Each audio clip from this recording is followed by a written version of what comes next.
वाराणसी से प्रियंका के चुनाव लड़ने की भी कुछ खबरें आ रही हैं। आपको बता दें कि अटकलें जो है वो खत्म हो गई हैं। दरअसल वाराणसी से बातचीत हम अपने सहयोगियों से करेंगे। इसी बीच एक बड़ी खबर आ रही है, वाराणसी से कांग्रेस ने अजय को फिर उतारा है मैदान में। तो पिछले चुनाव में हार गए थे अजय और दरअसल कांग्रेस पार्टी को जो है 75,614 वोट मिले थे। प्रधानमंत्री नरेंद्र मोदी की हम बात करें, क्योंकि उस वक्त वो प्रत्याशी थे, 5,81,622 वोट मिले थे और अरविंद केजरीवाल जो उनके खिलाफ उतरे थे 2,09,239 वोट मिले थे, यानी कि 3,71,784 वोटों से जो है प्रधानमंत्री नरेंद्र मोदी उस वक्त दरअसल वो जीते थे और कांग्रेस को 75,614 वोट मिले थे। तो अटकलें थी, ये भी कहा जा रहा था कि प्रियंका गांधी 29 तारीख को जो है वो पर्चा दाखिल करेंगी, तमाम तरह की बातें हो रही थी, लेकिन ऐसा जो है कुछ भी नहीं हुआ। रंजीता हमारे साथ हमारी सहयोगी जुड़ी हुई है। रंजीता, तमाम इफ बट जो भी चल रहे थे सब खत्म, फुल स्टॉप। जी बिल्कुल जीनत, और पूर्ण विराम लग चुका। प्रियंका गांधी वाराणसी से चुनाव नहीं लड़ेंगी और एक बार फिर कांग्रेस ने वाराणसी से अजय राय को टिकट दिया है। जिस तरह से आंकड़े आप बता रही थी, किस तरह से एक बड़ी मार्जिन के साथ और एक प्रचंड बहुमत के साथ पीएम मोदी की सरकार बनी थी और बड़ी जीत उन्होंने वाराणसी में दर्ज की थी। कांग्रेस की तरफ से एक बार फिर अजय राय को पार्टी ने अपना उम्मीदवार बनाया है और इसके साथ ही गोरखपुर पर भी कांग्रेस पार्टी ने अपने उम्मीदवार को उतारा है। जाहिर तौर पर प्रियंका को लेकर जो अटकलें चल रही थी, जो लगातार ये बातचीत कही जा रही थी, प्रियंका अपने यूपी दौरे में लगातार कहती नजर आई, कार्यकर्ताओं से बात करते हुए, कैमरे के सामने, कैमरे से दूर, हर जगह यही कहती नजर आई कि अगर कांग्रेस आलाकमान चाहता है तो वो चुनाव लड़ने के लिए तैयार है। तो ऐसे में अजय राय को दोबारा वाराणसी से उतारना, ये कांग्रेस की किस तरह की स्ट्रेटेजी थी? क्या कांग्रेस एक माहौल बनाने की कोशिश कर रही थी प्रियंका गांधी के नाम पर वाराणसी में, ताकि एक ये टेस्ट भी हो जाए कि प्रियंका गांधी को लेकर किस तरह से मूड है उत्तर प्रदेश में? और कहीं ना कहीं देखिए, जिस तरह से हमारी बड़े नेताओं से बातचीत हो रही थी, उनका भी साफ तौर पर ये कहना था कि कांग्रेस पार्टी इतनी जल्दी कोई बड़ा फैसला नहीं लेती है। प्रियंका गांधी का महासचिव बनने में ही इतना लंबा समय लग गया, इतनी लंबी दूरी प्रियंका गांधी ने तय की और अब अचानक से ये कहना कि वो वाराणसी से चुनाव लड़ेंगी, तो कहीं ना कहीं ये बात कांग्रेस पार्टी को भी पता था कि प्रियंका गांधी जीत तो नहीं पाएगी, लेकिन एक माहौल बनाने में क्या प्रियंका गांधी को कांग्रेस खोल सकती है। तो ये सारे इफेक्ट बट थे, बहुत सारी रणनीति थी, राजनीति थी और उसके बाद आज उम्मीदवार की घोषणा कांग्रेस पार्टी ने कर दी है वाराणसी के लिए। एक और चीज जो रंजना, एक चीज तो हम ये सुन ही रहे थे कि हो सकता है कि वो प्रत्याशी, दूसरी बात हम इंटरनली, जब आपने कांग्रेस के बड़े लीडरानों का जिक्र किया, जब हम हिस्ट्री देखते हैं, जो वीवीआईपी सीट्स होती हैं और सडनली अगर आप प्रोजेक्ट होते हैं तो ये भी इंटरनली तय माना जाता है लगभग कि हार जाएंगे। तो पहला चुनाव लड़े और आप हार जाए तो आप उस चीज से भी बचना जरूर चाहते हैं।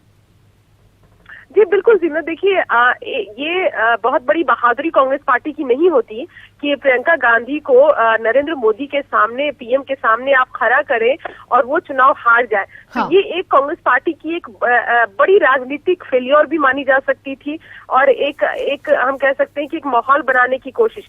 लेकिन इसमें बहुत सारी चीजें और निकल कर आती है। अमेठी और वायनाड, दो जगहों से राहुल गांधी चुनाव लड़ रहे हैं।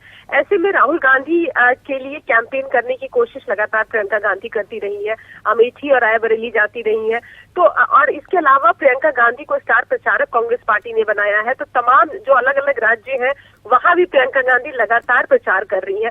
तो क्या ऐसे में प्रियंका गांधी को वाराणसी से उतार कर सिर्फ उनको वाराणसी तक सीमित कर देना, ये भी कांग्रेस की कोई एक बहुत अच्छी रणनीति नहीं हो सकती थी।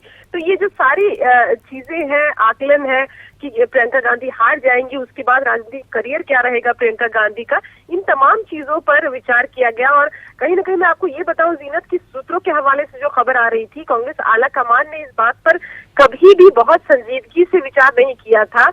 ये सारी चीजें जो थी, सारे बयानबाजियां थी, वो फ्लोट हो रही थी मीडिया के जरिए कि प्रियंका गांधी चुनाव लड़ेंगी, लेकिन आला कमान की तरफ से इस तरह का कोई इशारा कभी नहीं किया गया किसी भी बैठक में कि वाराणसी से कांग्रेस प्रियंका गांधी को उतारने पर विचार भी कर रही है।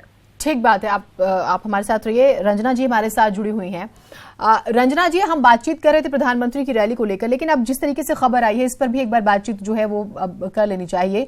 तो अगर हम पिछले चुनावों को देखें, वहां के जिस तरीके से कांग्रेस की हार हुई थी, तो ये जो चर्चा बनाए रखी गई थी, उसके पीछे आप क्या देख पा रही हैं? क्या सिर्फ माहौल बनाने की कोशिश थी और अब वापस अजय राय जो है वो मैदान में आ गए हैं?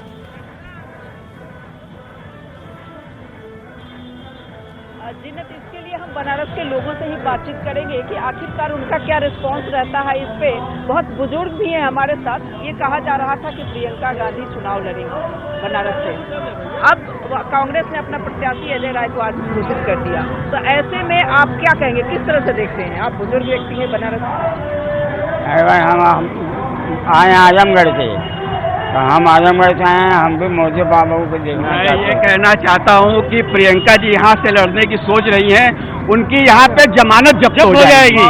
यहाँ मोदी जी ने इतना काम किया है कि अगर बाबतपुर से बनारस आना हो राहुल गांधी, प्रियंका गांधी या ठगबंधन को, तो वो कह नहीं सकते कि इन्होंने कितना काम किया है। मोदी का कोई नहीं जीतेगा। आज वाराणसी में आप सफाई का मुद्दा ले लीजिए, 84 घाट हैं अस्सी पर, किसी घाट पर आप गंदगी नहीं मिलेगी। पहले हर घाट पे कहीं न कहीं टट्टी पेशाब मिलता था, अब नहीं। गंगा जी स्वच्छ है हमारे प्रियंका गांधी आचमन न कर पाती। आज के डेट में स्वच्छ गंगा सबसे आगे है। मतलब है कि गंगे नमामि निर्णय लिया जिन्होंने, जो कांग्रेस ने निर्णय लिया, वो कहीं न कहीं जो यहाँ के लोगों की जब हम बातचीत कर रहे हैं, जिससे लोगों का मूड है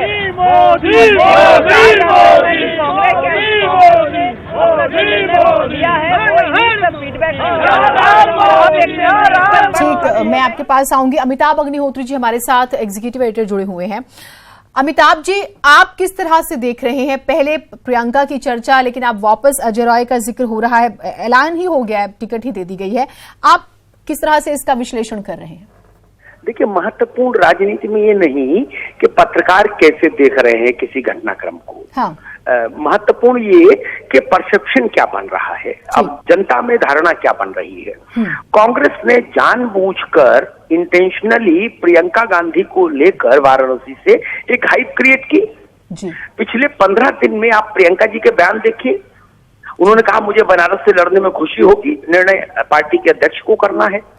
राहुल जी से कई बार ये सवाल पूछा गया, हर बार उन्होंने बहुत रहस्यात्मक मुस्कान के साथ कहा कि बस थोड़ा सा सस्पेंस और बना रहने दीजिए। लगा कि शायद राहुल गांधी के पॉकेट में कोई बड़ा ट्रम्प कार्ड है। अब वो Trump card obviously Priyanka Gandhi, जब प्रियंका खुद ये कह रही हूँ।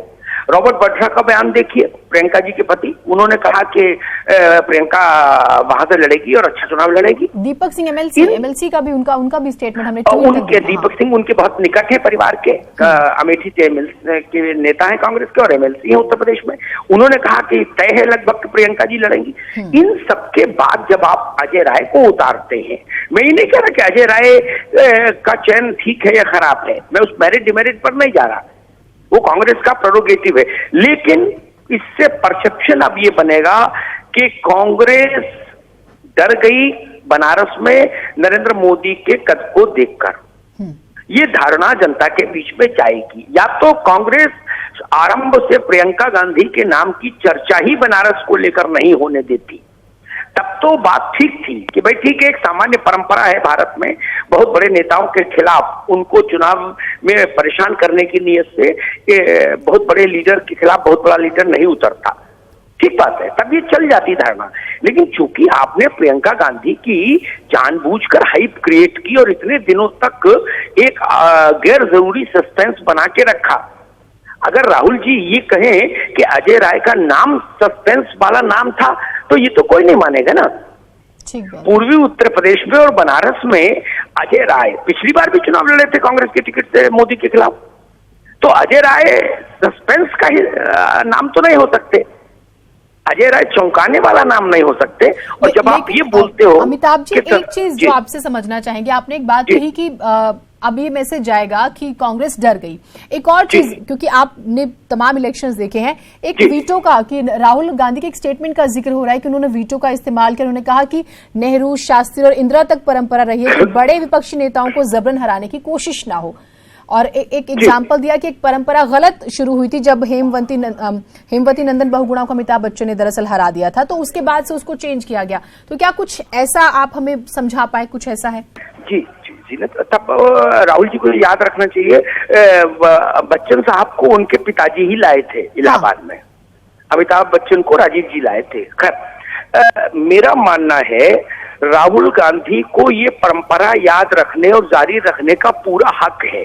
अच्छी बात है, ये परंपरा लोकतंत्र के लिए अच्छी है।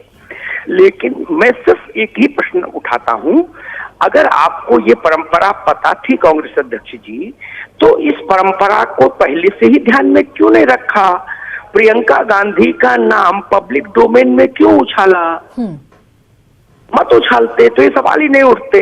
अब जब उछाल दिया और उसके बाद आपको एट द 11th आवर परंपरा, जब फिर आपने ये क्यों बोला राहुल गांधी ने, ये तो उनको उत्तर देना होगा ना अपने कार्यकर्ता को भी, कि आप 15 दिन से लगातार ये क्यों कहते रहे कि सस्पेंस है, सस्पेंस है, सस्पेंस है।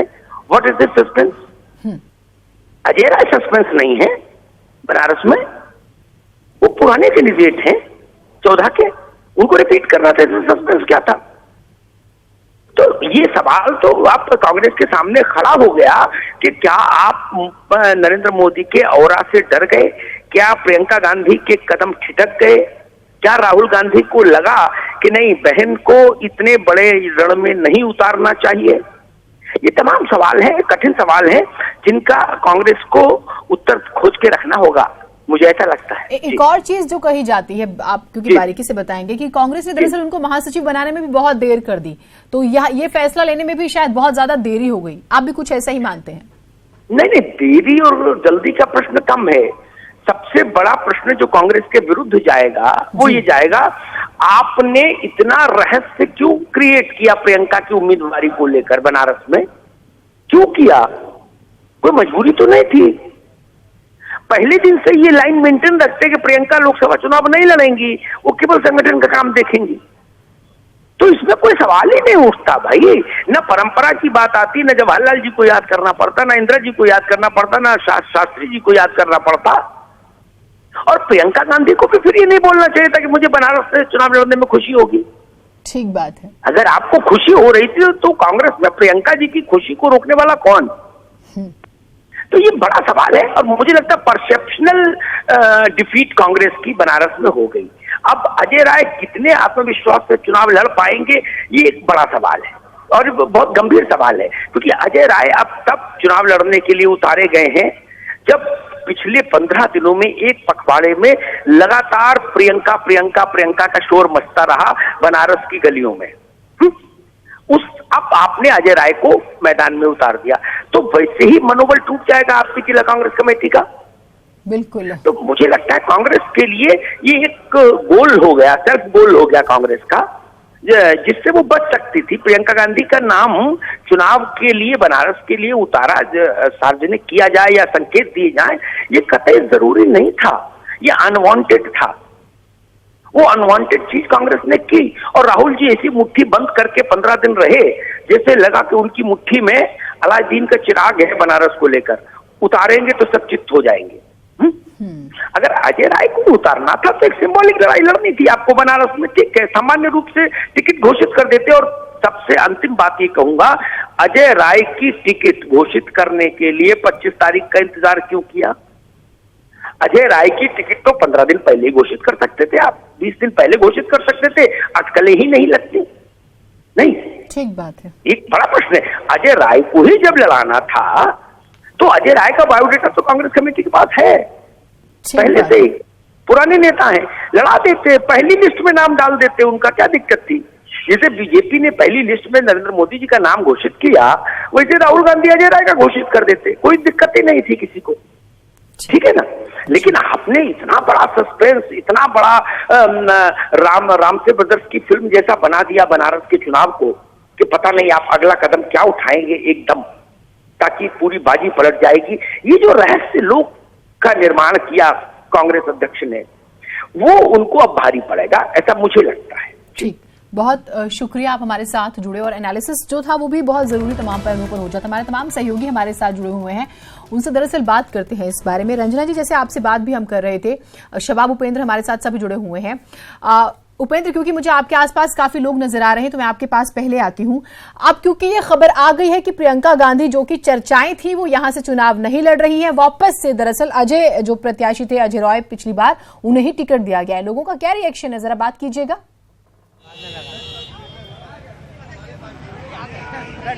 हाँ बिल्कुल, देखिए रहस्य और रोमांच वाराणसी सीट पे खत्म हो गया है और अजय राय के रूप में कांग्रेस का प्रत्याशी घोषित हो गया है। बता दें कि पिछली बार अजय राय चुनाव लड़े थे और वो उनकी जमानत जब्त हो गई थी और इसके बाद वो विधानसभा चुनाव लड़े पिंडरा से। वो उसको भी हार गए थे। तो ऐसे में जो है फिर अजय राय पर पार्टी ने भरोसा जताया है। अब देखने वाली हूँ लोग क्या कहते हैं, ये भी हम करते हैं। हालांकि मतलब कुछ भाजपा ही है। आपको क्या लगता है, अजय राय प्रत्याशी घोषित हो गए कांग्रेस से? नहीं, बिल्कुल नहीं। अब की बार मोदी सरकार। अजय राय को आप कितना निर्णायक मानेंगे? अजय राय जी नहीं, मोदी सरकार ही। कुछ और कॉमन लोग हैं, उनसे बात करने की कोशिश करते हैं। अजय राय वाराणसी से प्रत्याशी घोषित हो गए हैं, क्या लगता है आपको? हम सर आजमगढ़ से हैं और हम आजमगढ़ में आए। अजय राय यहाँ से वाराणसी से प्रत्याशी घोषित हो गए, क्या मोदी के मुकाबले? मोदी से मुकाबला अजय राय नहीं कर पाएंगे, नहीं कर पाएंगे। ठीक है, मैं अजय राय वाराणसी से प्रत्याशी। शबाब, आपके आसपास अगर लोग हैं तो जरा रिएक्शन लीजिएगा कि अब वो किस तरह से देख रहे हैं, क्योंकि सस्पेंस जो था वो तो खत्म हो गया।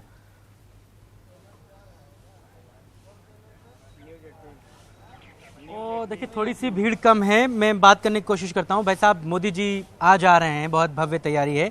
प्रियंका गांधी को लेकर बड़ी चर्चाएं चल रही थी कि प्रियंका गांधी भी बनारस से चुनाव लड़ेंगी, ऐसा माहौल बनाया जा रहा था। अभी फाइनल हो गया उधर से कि अजय राय लड़ेंगे, प्रियंका नहीं लड़ेंगी। क्या लगता है आपको, फैसला सही है या प्रियंका को लड़ना चाहिए था? शायद लड़ना चाहिए था। लड़ना चाहिए था, क्यों? तब उसका मजा आता है लड़ने का। हाँ, क्या मतलब, क्या अच्छा हो मोदी का तब अच्छा लगता है देखने में और अजय राय का लड़ने में, कांग्रेस का। हाँ, प्रियंका जी को लड़ना चाहिए था। लड़ना चाहिए था, तब मालूम होता है। क्या लगता है आपको, प्रियंका गांधी का पहले बड़ी हवा बनाई गई कि वो यहाँ से चुनाव लड़ेंगी, फिर अब क्लियर हो गया है कि उनका टिकट यहाँ से फाइनल नहीं हो रहा है, अजय राय जो पिछली बार चुनाव लड़े थे वही लड़ेंगे। तो प्रियंका गांधी को यहाँ से चुनाव लड़ना चाहिए था मोदी के खिलाफ या नहीं लड़ना चाहिए? उनको लड़ना चाहिए था। क्यों? तब पता चलता ना कि क्या पता चलता कि इस मोदी लहर में उनका क्या हो रहा है। और इस समय केवल मोदी।